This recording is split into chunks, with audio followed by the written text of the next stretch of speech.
and welcome to a brand new edition of Business Today. Today's focus shifts entirely to female industry leaders, and we are delighted to have two such people here with us in the studio today. We're joined by Lucia Čišková, Managing Director of Business Lease, and Natália Kisková, Global Head of Hub. Hi. Hello. Many thanks for joining us here in the studio today. Thanks for having us. I'd like to start by apologizing, first of all, for my terrible pronunciation of your names. Look, I've even written them phonetically. Slovak's not a very easy language. True. Yeah? I can imagine. I think the only words that I know are čučoriedky and kokosové mlieko. Oh, mlieko, nice. At least I'm healthy, right?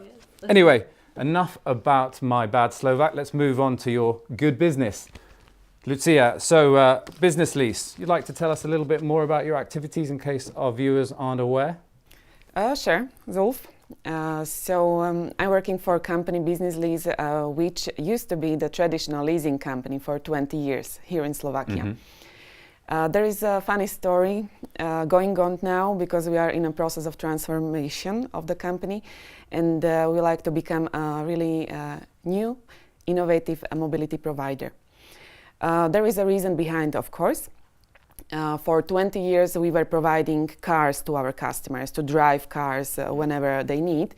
But there is a trend, which we already know, that the number of cars will go down by 40%. A number of driven kilometers will go up. Will increase. So you will ask now maybe question, why? Number of cars will go down. So there is something going on that people like to share cars. That's one trend, and that's why there will be higher mileage driven on those cars. And the second reason is that also myself, for example, I'm not interested in driving anymore. I'm looking on other methods of transport, like a plane or train or taxi or bike. For sure, in Bratislava, who live in this beautiful city, you observed that there are many bikes now in the streets. Those are operated by one of our biggest customer, its company Slovnaft. And if you see those bikes, there are no bikes because everybody is using them. So this is important for me as a head of Business Lease, that people are moving from cars to different kind of transports, and that is the reason why we need to innovate and come with additional services towards our customers. So interesting period for Business Lease. Thanks, Lucia. And moving on to you, Natália, Hub, completely different business, but interesting nonetheless. In case our viewers aren't aware of the practices of Hub, give us a quick roundup. I actually wouldn't say it's different at all. I actually think, Lucia, what you mentioned about shared economy and shared cars is exactly what we do, but with offices. People don't want to own their own office and sign a 5 to 7 year lease anymore. They're much more willing to be in a shared space where they actually share amenities and they don't have to pay as much. Same with insurance for cars and other pieces that the cars have. With us, Hub is, is a co-working platform. So basically, it's focusing on sharing space. However, space and offices are what I believe is just a necessity everyone has to have, and we build on top of that with two other pillars, which is education and community. So we focus heavily on education, so that people, when they actually sit with us, they get free education for their employees, they can grow, and our platform is based around growth in general. And we want to create a community where I call it sandboxes. I feel that everyone is playing in their own sandbox, startups, corporates, and universities and everyone, and we want to create one big beach, like the Hawaii beach or Thailand, and everyone plays together. And it's quite an equalizing platform in that respect. Exactly. Actually, I visited you both in your natural habitat this week, and you also have a shared platform with Colliers, don't you? How did that come about? We just opened our office together with Colliers. It's our partner, and they used to be our supplier in the past, but now they are our partner. And there is a really beautiful concept behind, which came from their room, their head. We are two separate companies, but we have a shared floor. We are sharing conference rooms, we are sharing kitchen, toilets. there are brainstorm rooms or telephone cabins, let's call it like that, and beautiful terrace. So there are many synergies which we can benefit from. And of course there are financial also benefits behind.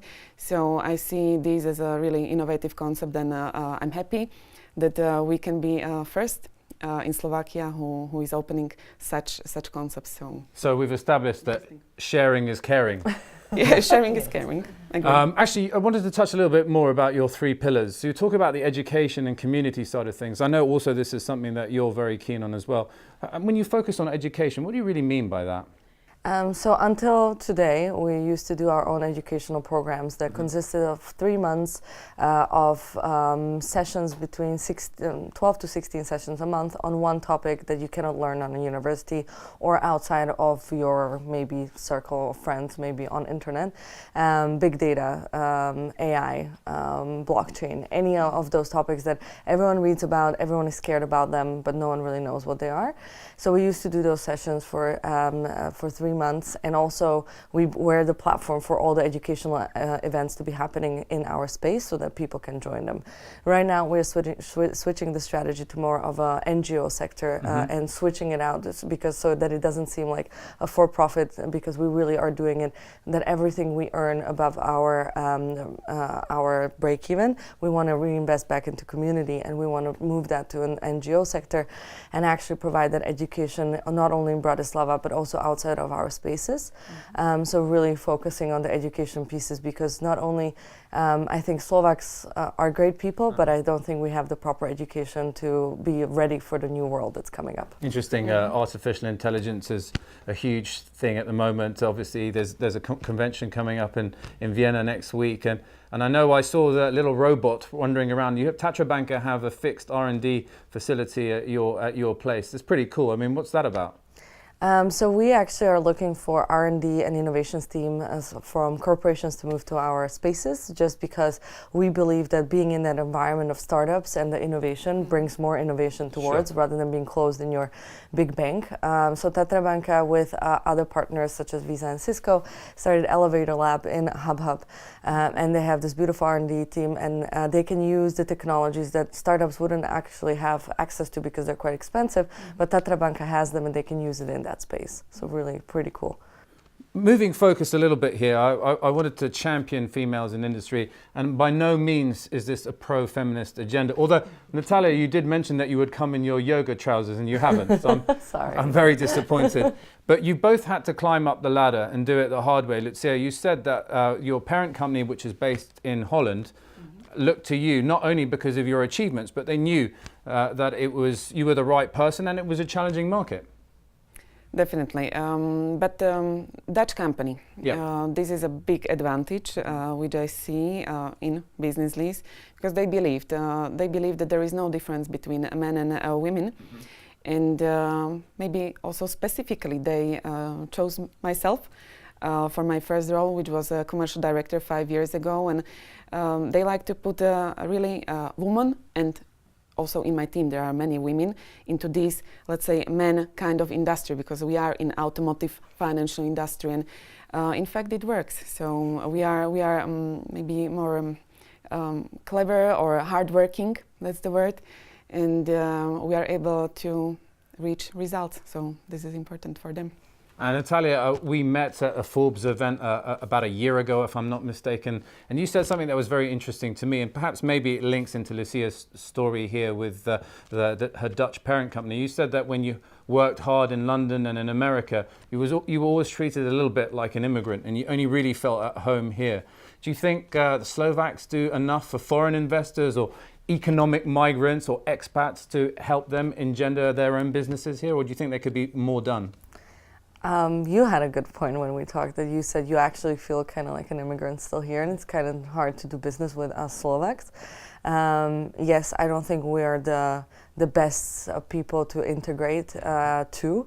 However, one thing when and I don't know if that's your experience, but one of the things that people say that we're super generous, and once we love you forever, and we'll do anything.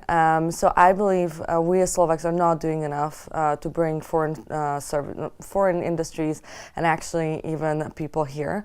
We're trying to be very secluded, nationalistic. I think it comes from our history because we've been a country only since 1993, so not that many years, and we're really trying to keep our boundaries and not be oppressed by all our neighbors and bringing in a lot of foreigners. But at the same time, I think we need to start opening up because we need an external talent to open up our minds and actually, move our industries forward. And you said that when you were hired, the Dutch company could not have done it unless they had a Slovak in that position. Yes, I was hired for commercial director position, but it's interesting that Business Lease had always a Dutch managing director. This lasted for last 15 years that there was a Dutch in the head. From my perspective, I learned a lot from my Dutch boss. So this is exactly what Natália said, that different approach, a different experience. So I appreciate it really much.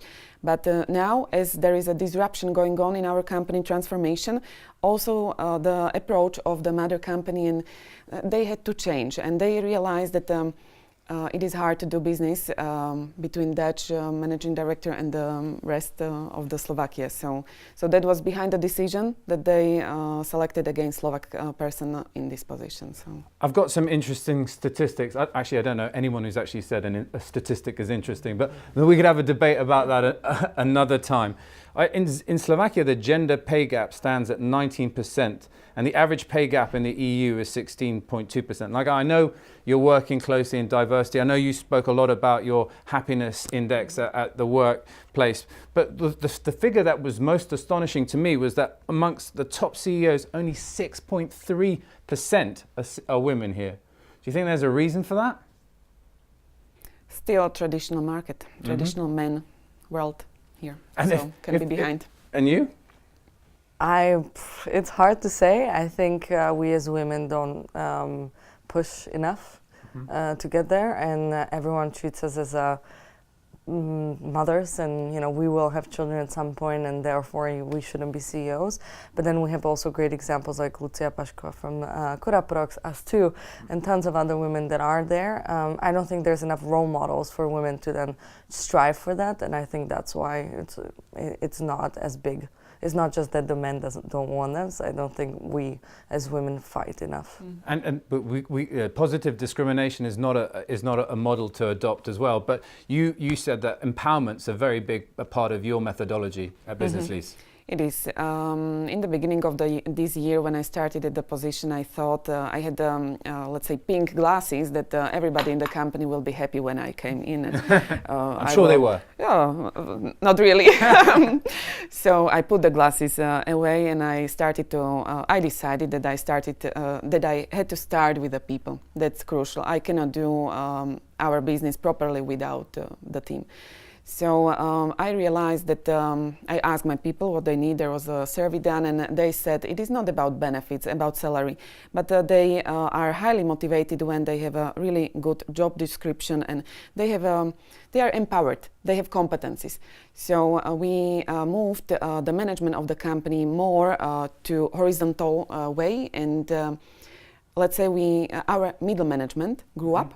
We gave them more competencies, ability to decide, to make their own decisions and proposals, and this was the way how we reached their satisfaction. So, and one maybe fact, in this middle management team, I have people working for Business Lease for 12 years, and they said that, wow, that this is a really big change for them, and it's important for them, and now they are saying that they like to work for us for next 12 years. So I think this was a really good way to go. You're only as important as your people.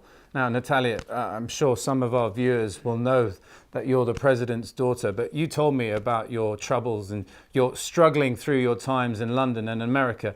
Have you had it? Haters might say you've had an easy life, but you've had to struggle too, and you know, you've done it the hard way as well. Do you ever feel that's not taken into consideration enough? That would be kind of like diminishing myself down. I think, you know, everyone has a hard time at some point in their life. I don't, as I say, my dad's journey, or my dad's job, because it's in the end a job, has opened a lot of doors, but also closed a lot of them. Sure. And actually, he was the one who was telling me not to move to Slovakia because he thinks it's harder for me even here. And it is harder just because people pre-assume that I'm always there because of my dad, or I'm in my role, or I did something because of him. But I think recently, even, you know, I got awarded Forbes 30 under 30, and I'm getting a lot of recognition for actually my work and not my dad's work. And yes, it's everyone would be judgmental. I would be maybe a bit judgmental if someone comes from a political background or family. And it's just about giving me a chance, and they did. So I'm kind of happy. That's great. And I have one last question for the pair of you. 20 years obviously in the market, you've changed your logo, your corporate mission, the color. What do we have to look forward to this year? Car sharing product. Car sharing product. That's your last message. And Hub, what do we got to look forward to for 2018, 2019? I think very heavy focus on education. Well, it's been an absolute pleasure. I'd like to close this interview with Lucia Čišková and Natália Kisková. I hope I got your names right this time. It's been an absolute pleasure. Thanks for joining us on Business Today. Thank you very much.